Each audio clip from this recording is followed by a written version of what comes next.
Right, Ireland's government has confirmed there will be no Irish police deployed to the border with Northern Ireland. Well, tensions between London and Dublin have increased over recent days after Ireland's Justice Minister claimed there'd been an upsurge in asylum seekers crossing the border as a result of the Rwanda bill being passed. Well, let's speak now to Benedict Spence, who joins us this morning. He's a political commentator. Good to see you this morning, Benedict. So we see this tension rising, don't we, between Dublin and London. Where do you think we go from here? Well, I suppose that's very tricky. It's a bit of a godsend, I suppose, for Rishi Sunak to actually have non-British politicians coming out and suggesting that his policy might be having some sort of impact, because obviously then he can turn around and say to all the naysayers in this country, well, there you see, here's a respected European politician saying actually that it is having a deterrent, even if it's forcing people into another country. The Irish government is, I think, in a very difficult situation, in that it hasn't really prepared for any sort of influx in migrant numbers, because it has never considered itself a country to which many people, a net number of people, would move to. It's always been a net exporter of people, very famously.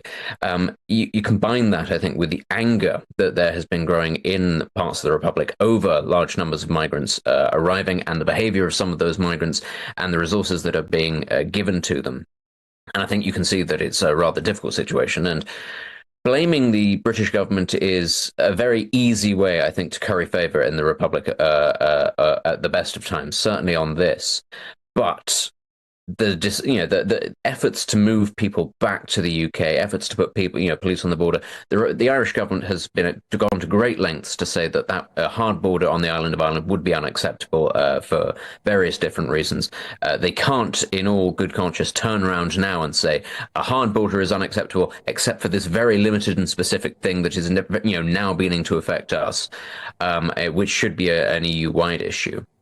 In terms of returning people, the UK government has been very firm on this, which is that they're not going to accept people who have arrived in Ireland and have claimed asylum there, or at the very least they're not going to do that until there are reciprocal agreements with other countries, specifically France.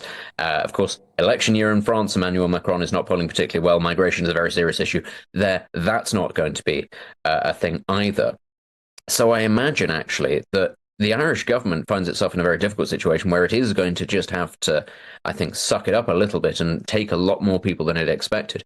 It's also going to have to hope that Rishi Sunak is in fact right, and that the Rwanda scheme does prove a deterrent, and that the British government is able to limit the numbers of people crossing illegally into the UK via the Channel, because ultimately that is how people are going to get to the Republic via that Northern Irish border. It's going to have to hope that Sunak is right and that they are able to stem the tide, because otherwise there will continue to be, it must be said, not a particularly large number compared to other European countries, but still a large enough number to cause real political pain in Ireland, I think. Yeah, but it is fascinating. I mean, you touched on it there, but this idea that the Irish government is saying we're enacting emergency legislation so we can send these people back to Britain, where Britain can't send them back to France. I mean, the hypocrisy is quite something.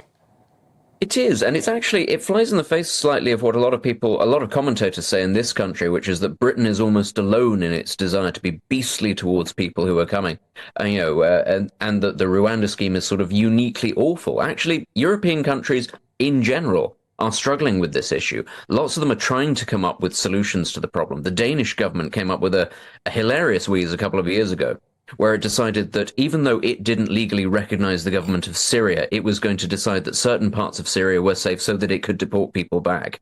There have been other agreements or attempts at agreements with other countries to try to expatriate people to third nations for processing. A lot of European governments are looking at the Rwanda scheme rather carefully because they want to be able to weigh up the political cost to it, to see whether or not they can implement something themselves.